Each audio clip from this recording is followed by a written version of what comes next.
ምዕራፍ 12 ሕጂ ኸኣ ኣሕዋተይ ብዛዕባቲ መንፈሳዊ ውህበት ብዘይፍልጠት ክትኮኑ ኣይፈቱን እየ ኣረማውያን ኣብ ዝነበርኩምሉ ግዜ እንተ በዚ እንተ በቲ በቶም ዓባሳት ኣማለፍቲ ትምርሑ ከም ዝነበርኩም ትፈልጡ ኢኹም ስለዚ ከምቲ ብመንፈስ ኣምላኽ ዝዛረብ ኢየሱስ ርጉም እዩ ኺብል ዘይክእል ብመንፈስ ቅዱስ ተመሪሑ እንተዘይኮይኑ ድማ ኢየሱስ ጐይታ እዩ ኪብል ዘይክእል ሓደ እኳ ከም ዘየልዎ እፍልጠኩም ኣለኹ እምበኣርከ በብዓይነቱ ውህበት ኣሎ መንፈስ ቅዱስ ግና ሓደ ንሱ እዩ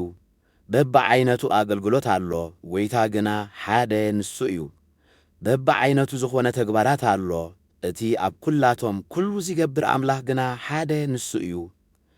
ምግላጽ መንፈስ ቅዱስ ነጥቕሚ ብዙሓት ንነፍሲ ወከፍ ሰብ ይወሃቦ እዩ ንሓደ ብመንፈስ ቃል ጥበብ ይወሃቦ ነቲ ሓደ ኸኣ በቲ መንፈስ እቲ ቃል ፍልጠት ይወሃቦ ንሓደ በቲ ሓደ መንፈስ እምነት ንሓደ ድማ በቲ መንፈስ እቲ ናይ ምፍዋስ ውህበት ይወሃቦ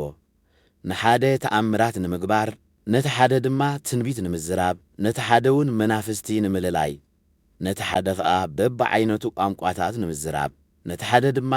ቋንቋታት ንምትርጓም ሓይሊ ይወሃቦ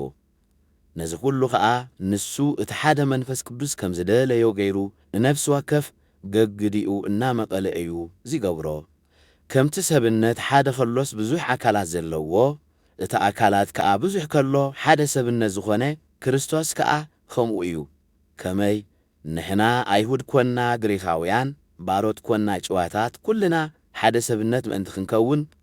ብሓደ መንፈስ ተጠመቕና ሓደ መንፈስ እውን ሰትየና እቲ ሰብነት ከኣ ብብዙሕ እምበር ብሓደ ኣካል ዝተሰርሐ ይኮነን እግሪ ኢድ ካብ ዘይኮንኩስ ናይ ሰብነት ኣይኮንኩን እንተበለ በዝዶ ናይ ሰብነት ምዃኑ ይተርፎ እዩ እዝኒ ድማ ዓይኒ ካብ ዘይኮንኩስ ናይ ሰብነት ኣይኮንኩን እንተበለት በዝዶ ናይ ሰብነት ምዃና ይተርፋ እዩ ብዘሎ እቲ ሰብነት ዓይኒ እንተዚኸውን ደኣ ንስማዕ ኣበይ ምተረኽበ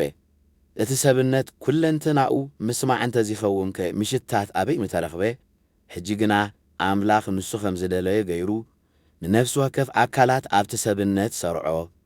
ኩሉ ሓደ ኣካል እንተዚኸውን ሰብነት ኣይምተረኽበን ሕጂ ግና እቲ ኣካላት እኳ ብዙሕ እንተኾነ እቲ ሰብነት ሓደ እዩ ስለዚ ዓይኒ ንኢድ ኣይደልየክን ክትብላ ኣይትኽእልን እያ ርእሲ ድማ ንእጋር ኣይደልየኩምን ኪብሎም ኣይክእልን እዩ እኳ ደኣ እቶም ድኹማት ዝመስሉ ኣካላት ሰብነት እዮም ኣዝዮም ዘድልዩ ነቲ ኣብ ሰብነት ዘሎ ሕሱር ኣካል ዝመስለና ኸኣ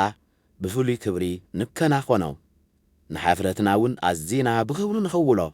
እቲ ክቡር ኣካላትና ግና እዚ ኣየድልዮን እዩ ግናኸ እቲ ኣካላት ንሓድሕዱ ኺጻወር እምበር ኣብቲ ሰብነት ንፍልላይ ምእንቲ ኸይኸውንሲ ኣምላኽ ነቲ ክብሪ ዝጐደሎ ኣካል ዝበዝሕ ክብሪ እናሃበ ነቲ ሰብነት ኣጋጠሞ ሓደ ኣካል እንተ ተሳቐየ ኩሉ እቲ ኣካላት ምስኡ ይሳቐ ሓደ ኣካል እንተኸበረ ኸኣ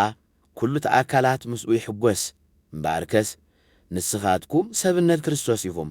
ነፍሲ ወከፍኩም ከኣ ኣካላቱ ኢኹም ኣምላኽ ከኣ ኣብታ ቤተ ክርስቲያን ብመጀመርታ ሐዋርያት ካልኣይ ነቢያት ሳልሳይ መምህራን ደሓር ተኣምራት ዝገብሩ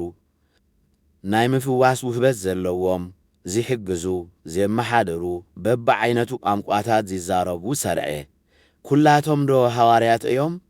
ኩላቶም ዶ ነቢያት እዮም ኩላቶም ዶ መምህራን እዮም ኩላቶም ዶ ኸ ገበርቲ ተኣምራት እዮም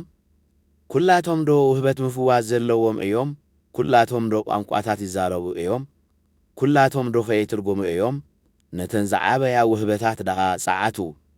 ሕጂ ኸኣ ዝበለጸ መገዲ ክሕብረኩም እየ